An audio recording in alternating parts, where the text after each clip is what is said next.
Chapter 19. Nala. Nala stretched her front legs out ahead of her and twisted around in the small alcove. She thought about opening her eyes, but then decided against it.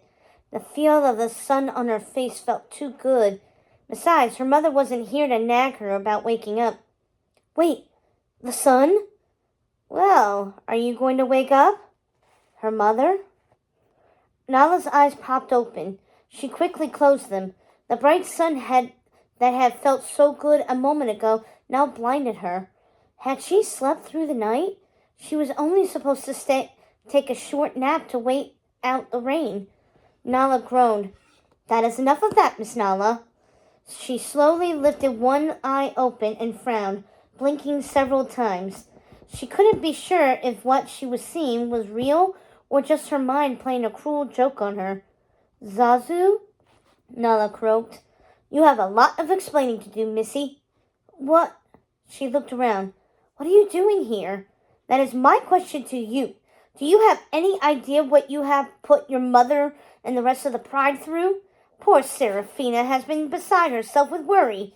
Zazu clucked at her. Very bad of you indeed. Nala closed her eyes tight and shook her head, hoping that when she opened them, she would find that this was just a bad dream. She opened her eyes. Nope, Zazu was still there. But how was he here? How had he found her? She rolled her eyes, feeling like a fool for asking such a ridiculous question when the answer was obvious. This land was far too vast for Zazu to have just happened upon her by chance. No one from their Pride Land business being around these parts. There was only one logical conclusion. Abena had ratted on her. Disappointment wedged itself right next to the anger that immediately bubbled up in her. After all that talk about how much they had in common and how she understood Nala's plight, Abena had done just what she'd promised she wouldn't do. But had she really expected anything better from a baby cub? Did she think Abena would stare down that wall of angry lionesses and openly defy them? Nala imagined how it all must have played out, with tiny Abena facing an interrogation from the likes of Sarabi, Foyola, and Nala's mother. She shivered. She probably would have caved under such pressure too. No, she couldn't place the blame squarely on Abena. She should have anticipated that this would happen. Maybe if she had, she wouldn't have made the foolish, critical mistake of returning to this exact spot. She should have pushed on for a bit longer, or taken a detour at the start of the gorge. It would have been easy enough to follow the stars from there. Foolish, foolish, foolish. Over here, Sire, Zazu called. Sire? Nala scrambled up on all fours and stared in dismay as Scar climbed up onto the kopje. Scar? He'd come with Scar? Nala would have bet anything that her mother would have been the one searching high and low for her, along with the other lionesses. She never would have expected Scar to have come down from his perch high above Pride Rock to search for her. Their king had left the Pride Lands? For her? It seemed unreal. Nala, Scar said with a relieved breath. Thank heavens you are safe. You have given everyone such a fright. That is what I told her, Sire. This was very, very bad of you, Nala. You know the pride is still hurting after the loss of Scar cut him off. Zazu, leave me with the cub. I would like to have a word with her. Yes, Zazu said. She deserves a stern talking to. Although, Sire, I'm sure Seraphina would rather we bring her back to Pride Rock as soon as possible. Maybe you can wait, Zazu, Scar said in a voice that broke no argument. Of course, Sire, Zazu said. Nala watched as he flitted away. She looked off into the distance towards the Shadowlands. She sure could use a nice disruptive elephant stampede right about now. Nala. She finally returned her attention to Scar. Sensors coded his expression. It would have been bad enough to have her mother reprimand her for running away, or even Sarabi, but to have the leader of their pride be the one to find her, How embarrassing. At least Scar appeared to be alone, which meant she would be spared having to face this humiliation in front of the entire pride. Ola and the others would have teased her relentlessly if they were to witness this. They probably still would. Nala, Nala, Nala, Scar began. What were you thinking? Going off on some grand adventure at your age? And taking Abena with you? She asked to come along, Nala said. I tried to get her to stay at Pride Rock, but she wouldn't listen. Scar looked down his long nose at her. It would appear as if Abena isn't the only cub who has trouble listening to her elders. You have caused your mother much worry, he said. Nala swallowed and looked down at her paws. I know. You should be ashamed of yourself, Nala. This little stunt was not funny. It was reckless. You must never do such a thing again. I won't, Nala said. She wasn't sure which was worse, having to sit there and listen to Scar's lecture, or thinking about the one she knew she would get from her mother when she returned home. Would it stop at those two, or would she be subjected to reprimands from the other lionesses as well? She grimaced at the thought of sitting in the middle of the clearing while Sarabi, Keto, and all the others took turns scolding her. She could just imagine the cubs peeking down from the landing on Pride Rock, snickering while Nala suffered through her punishment. She still wasn't sure why Scar was the one who had been tasked with searching for her. It had been her hope that Sarabi would buy the story she and Abena had come up with, that Nala was safe and would return to Pride Rock soon. She had assumed that if Sarabi did choose to send out a search party, it would consist of fellow lionesses, hunters like Sefu and Keto, who were some of the best in their pride at tracking down prey. Nala grimaced. In a way, she had turned herself into prey, hadn't she?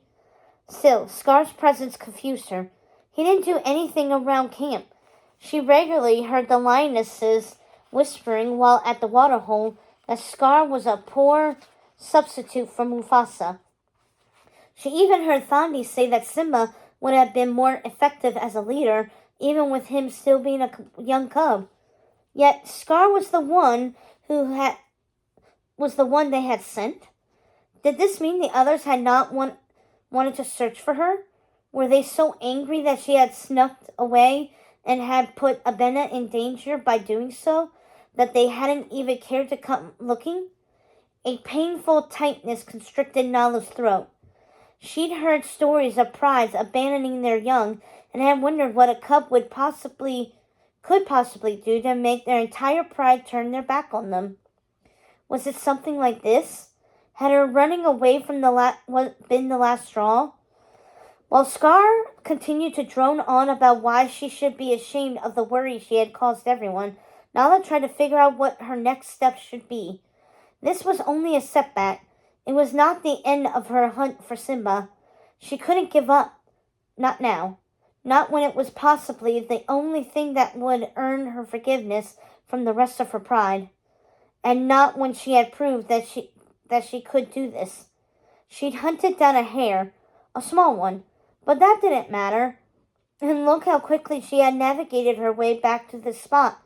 If those clouds in the rain had not appeared last night, who knows how far she would be right now. She could possibly have made it to Caramba. One thing Nala did know was that she could not return to Pride Rock with Scar. She had been lucky to slip away the first time. She would have zero chance of escaping again.